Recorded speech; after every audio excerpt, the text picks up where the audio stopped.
You're listening to Children's Health Checkup, where we answer parents' most common questions about raising healthy and happy kids. I'm Deborah Howell, and today we'll throw the spotlight on some car seat safety tips for both travel, near and far, and talk about some safety tips for your child's growth and age levels.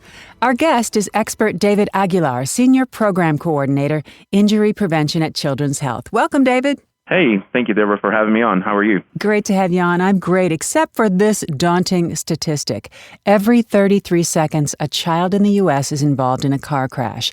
Regrettably, over a third of the children who died in those crashes were not in a car seat restraint, according to the National Highway Traffic Safety Administration. How do you feel when you hear that statistic, David? That's really stunning because we know that car crashes cannot be prevented. However, the use of car seats and parents and strapping the kids in that car seat correctly is what's going to keep them safe, and that's a preventable measure. So it's something that could be avoided by parents just always using their car seat correctly. Perfect. Now, first of all, how do we pick the right car seat for our child? It's a great question. So what we always recommend parents is all the car seats are now designed with stickers on the side that tells the parents to pick the right car seat by height and weight. A lot of parents think, it's age, but it's really not age. Everything is guided by height and weight because there's going to be some kids that are going to be taller and some of them are going to be shorter that are the same age. So we want to make sure that we stay by height and weight. Absolutely. I wouldn't have thought of that. What's your opinion on rear-facing versus forward-facing seats? That's the age-old dilemma, right? Yes, it is. I think a lot of parents, they rush to face the kid forward because I think as parents, we always want to be concerned that we're able to see the kid to make sure he's okay. However, when we rush in the car seat world, when we rush from stage to stage, we are actually exposing our child to danger. What rear facing does, it protects the neck and the spinal cord in case of a car crash because their neck never really bends forward. It never has the whiplash motion that you and I would have. And so that's actually what the rear-facing car seat is expected to do. And when you rush them and put them in a forward-facing, now we're exposing them to that. And since most kids are top-heavy, their head is heavier, what's going to happen is that whiplash motion could cause some severe injuries to the spinal cord or even brain. Okay, that's great information. Now, a lot of new parents might not know the difference between booster safety seats and car seats. Can you explain the difference between the two? Actually, a booster is a type of car seat, but parents, we make the assumption that just because they no longer have the harness, that is no longer a car seat, but a booster seat is a type of car seat. It's just the last car seat before they actually graduate to using the seat belt. Texas law on car seats tells you that any child under the age of 8 should be using some kind of car seat. However, this is whenever we explain the law of the land versus the law of physics. So sure, maybe we have a 9-year-old that no longer under the law is going to be needing a booster seat. However, the kid's going to be better protected if the seatbelt fits him properly across the strongest points of the body, which is across their chest and across their hips. That right there is going to put the child in a safer position in case of a car crash. Absolutely. Each kid is individual. Now, 4 out of 5 car seats are used incorrectly. I find this really hard to believe, but I guess it's true. Where can parents go to find out how to properly install a car seat? Yes. So Children's has certified car seat technicians. We are actually out there inspecting car seats and teaching parents how to use it correctly. Something so simple as maybe not buckling the car seat right, the kids not using the harness correctly, and also just being in the wrong car seats. Those are the 3 top issues why the stats are the way they are, because they just rush to put them in the car seat. Maybe they don't know that they've already outgrown it, and their kids don't like to be restrained, to be honest. And so what happens is that parents allow the harness to be too loose.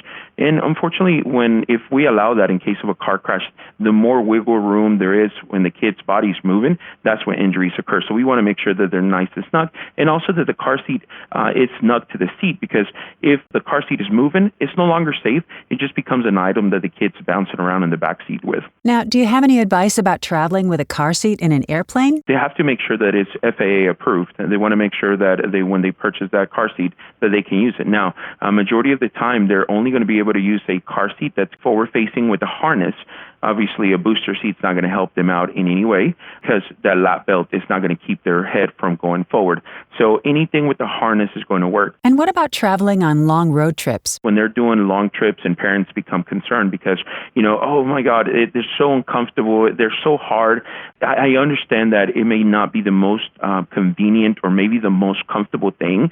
However, when we look at comfort versus safety, we want to make sure that the kid is safe versus comfortable. And of course, I think whenever they're doing a long trip or every 3 hours when they have to refill for gas, get out and walk around. Let the kid, have a little bit of fun and then get back on the road trip. I know that traveling with kids can be a little bit difficult just because they get annoyed and all that. But I think it's going to be very important that the kids have the ability to kind of get out and walk before they're able to continue to travel.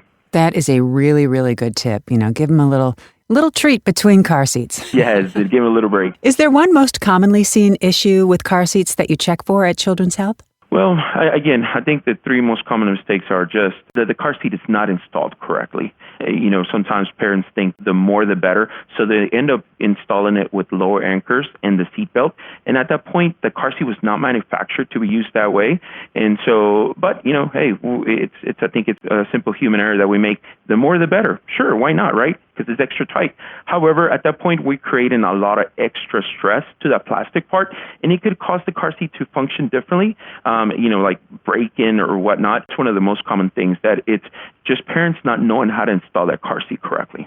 Sure. How often should we clean our kids' car seats due to germs and, they're interacting in preschool and all that? Right. Actually, I don't think there's a recommendation to that. Your kids. We have some parents that have the no eating rule in the car, which I think it's great. I mean, if you can get away with it because kids, get hungry all times a day. However, that is going to allow you to kind of keep your car seat clean. Kids get hungry and they're going to give them crackers, grapes, and stuff that way. If you feed your kid in there, it's going to cause the car seat to get dirty, or they're going to have those blow-up diapers and whatnot. So one of the most important things is to make sure you follow the manufacturer guidelines as far as cleaning it. A lot of parents, what they end up doing, some newer car seats allow you to take and wash it, but some of the older or less expensive car seats don't allow you to do that. So you're not supposed to take it apart and throw it in the washer with harsh detergent, because that's what's going to allow the chemical. So some car seats come with anti-flammable chemical that won't allow the car seat to catch on fire. So once we wash it, that chemical will come off. And so it's very, very important not to wash it and follow the manufacturer guidelines for cleaning it. Some of them is just wet rag and hot water and spot clean it. Perfect. That is really excellent advice. Is there anything else you'd like to add, David? Yes. I want to recommend and make sure parents are aware to never purchase a used car seat. I know that car seats can be expensive, but a car seat that's been involved in a car crash will look the exact same way as a brand new car seat. Of course, if mine is a wear and tear. However, we're talking about the physical feature. You cannot ever really tell if a car seat's been involved in a car crash. So never buy a used car seat unless you trust that person. If it's a family member and that they're kids and you trust them and you're around them all the time, then if you trust them, yeah, definitely. But make sure you ask a couple of questions. Is it expired? And has it been involved in a car crash? Because if it's been expired, then it's not going to be safe to use. Technology changes, safety features change, and if a part is missing, you may not be able to get it anymore. So you want to make sure that you never purchase a used car seat unless you trust that person. And come and visit us. We also replace car seats. If the child has needs and they've already outgrown our car seat, we can provide them a car seat at low cost, or sometimes even at no cost. That is wonderful news. So I guess just in summation, get the right seat with the right size for your child, install it properly, and follow the guidelines. Yes, that's best recommendation that we make to parents. Well, thank you so much, David Aguilar, for your time, and thank you for listening to Children's Health Checkup. For more information, please visit us at childrens.com/carseat. If you found this podcast helpful, please rate and review or share the episode, and please follow Children's Health on your social channels. That's all for this time. I'm Deborah Howell. Have yourself a terrific day.